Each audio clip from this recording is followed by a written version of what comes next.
نو زما زړه غواړي چې د آزاد صاحب په یاد کې د درویش صاحب یو شعر درته وایم چې دا کوم تفسیر کوم شاید دا به د شعر ترجمه په خپله وي. هغه شعر داسې دی د آزاد صاحب دپاره چې ژوندی دې په ژوندون کې شک مه لره درویشه، ژوندی دې په ژوندون کې شک مه لره درویشه، لاسته په دې ټولنه کې د سا غوندې څه خلک. د سا څه زما خپل مراد دلته آزاد صاحب دی، دا دته ډالۍ دي. دا کومې خبرې چې زه د ده په اړوند درته کوم شاید دا د شعر مکمله تشریح. د ده خپل نوم چې دی محمد نعیم صاحب دی او د ده تخلص چې دی آزاد دی. د مکمله تعلیم په ضلع کې حاصل کړی دی او دا ټیم دی د پی ټي وي د پښتو نیوز سپروایزر. دا خو د ده لنډ او مختصره تعریف وشو چونکې دی لیکوان هم دی، شاعر هم دی او څېړن هم دی او ژباړن هم دی. او د ده چې کومه کار او خدمات دي هغه ما پر 6 برخو باندې ویشلي. اوله خبره دا ده چې د ده کومې شعري مجموعې د 3-4 صحابه شایع سوي دي.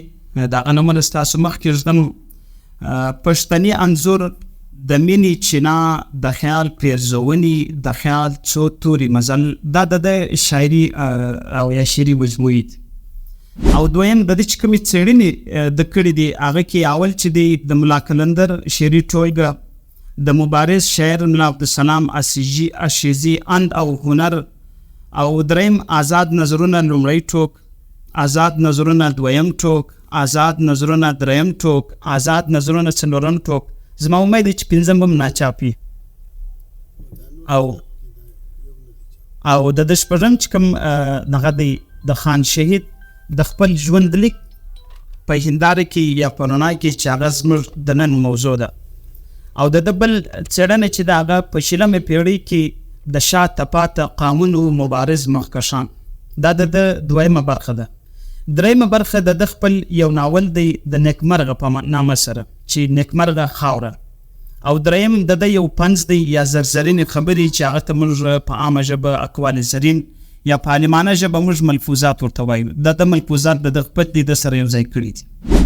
او بله برخه چې ده هغه د چې کومې ژباړې کړي دي د هغو فهرست تاسو مخ ته ږدم. په هغه کې اول چې دی تهذیبي ځان خوښونه، محلني افغانستان د تاریخ په ګوشو کې، لویدیځ شعریات، ژورې فکري تېروتنې، ملایان او سیاست، هاري کې بیټي، د جعفر ودان په مرتیا، د ارواښاد د محمد ترکی د لنډو کیسو ژباړه هغه هم د ژباړه کړې ده.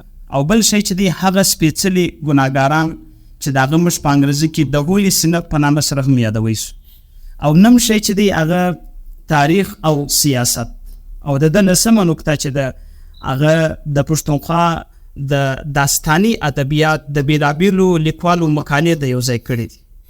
او مزید یو بل خدمت د ده دا دی چې سیاسي او ټولنیز کړنې دا هم یو ژباړه ده یا سیاسي او ټولنیز اصطلاحات. او بل د هغه سره سات سات د تابان په نامه چې کوم شعري مجموعه را غونډه کړې ده هغه د ارواښاد امان الله تابان شعري ټولګه ده. او د هغه سره سات سات د یو یونلیک سته چې موږ سفرنامه ورته وایو، هغه د بوډا تر ټاټوبي چې په هغه کې د سوات او د دیر د دغه سفرنامه سته. او د هغه سره سات سات د سابقه د لمبې مجلې او د پالنې او څه وخت د زنان سره کار کوونکی پاتې سوی دی. په دې کې د بعضو د ایډیټر پاتې سوی دی. نو ما چې کوم شعر په اول سر کې درته وایي شاید د هغه شعر ترجمه ستی مخ ته واضح سوي. او زما په چاهت، زما په خواهش باندې د آزاد صاحب یو شاګرد و نصیب الله زاید، هغه ته ما نور ډېر دروند ګلمر لرو. زما د خوا زړه مې غواړي چې یو شعر ورته ډالۍ، خو شعر به ته رالیکېده فی البدي یو شعر راولیکئ. هغه شعر دا دی چې آزاد روښانه کړې د ادب تاریکې لارې، آزاد روښانه کړې د ادب تاریکې لارې، د ادب په دې نړۍ کې په مثال د کهکشانې. نو ستاسو د مېلمه مابینځ کې زه مزید نه غواړم چې مخل پاتې سم. مېلمه ته بلنه ورکوم چې دی په خپل کتاب باندې خپله څېړنه ستاسو مخ ته وړاندې کړي.